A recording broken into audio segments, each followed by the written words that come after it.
Hello there, Dana here with another trade recap for Thursday, January the 30th, 2025. I'm going to demonstrate two particular trade opportunities that SPY presented over the last week or so. First, the gap fill down, and second, the gap fill up. On your screen, you see SPY on the day time frame. SPY, of course, is the ETF for the S&P 500, and you know the significance of the time frame. For here, each candlestick represents one day of price data. On January 22nd, SPY created a price gap. That means the open price was higher than the highest price on the day before January the 21st. When you subtract those two numbers, that gives you $2.86, therefore setting up a short-term bearish trade opportunity. Your target would be the high price of January 21st for this strategy. I entered the trade on January the 23rd. I specifically purchased a 605 strike. The reason I purchased a 605 strike is because under my rules, I always purchase a strike that is in between the price of SPY when I enter a trade and the target of SPY when I intend to exit the trade.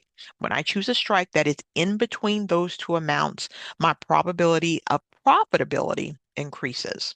I purchased a put because, again, this is a short-term bearish trade, and I purchase puts always for a bearish trade. The average of these contracts were $301 per contract. January 24th, we did not fill the gap. Let's see what happened. January 27th, this Monday, we gapped all the way down, which means we filled the gap and now we are in a profitable trade based upon our rules. I exited my contract at this point. That same contract, the January 29, 2025 expirations, were selling at approximately $1,061 per contract. You can do that math. You're up over $760 or over 250% return on investment before taxes and fees. But wait a minute. If you've been watching our videos, then you saw there is yet another trade opportunity. At the same time that we exited our short-term bearish trade, we have a setup for a short-term bullish trade, and that is the gap fill up strategy that was created when January 27th, when SPY gapped down, meaning the open price was lower than the lowest price on January 24th. When you subtract those two numbers, you get a $12 gap and therefore the trade opportunity.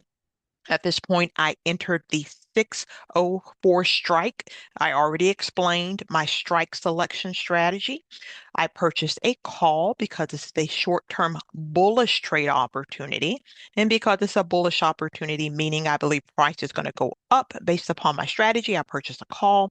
These contracts, I purchased them at an average of $297 per contract. Let's see how the trade unfolded.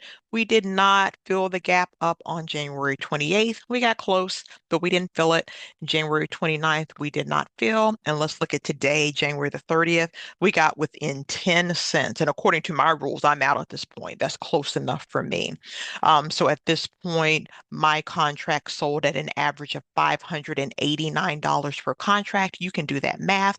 That's up over $291 per contract, or over 97% return on your investment before taxes and fees. And if you followed and took both of the trades that I described, you're up over $1,000 within the last week per contract and over 350% return on investment in less than a week. Again, based upon your portfolio, if you took one contract per trade, that's great. You're up over $1,000. And if you took over 10 contracts for these trades, you're up over $10,000. So the takeaway here is to not be biased. Just because SPY creates a short-term bearish opportunity doesn't mean you should not also look for the bullish opportunity as well. Look for each trade according to the strategy that you have predefined and stick to your rules. I hope this is helpful to you. Until the next time, take good care. Goodbye.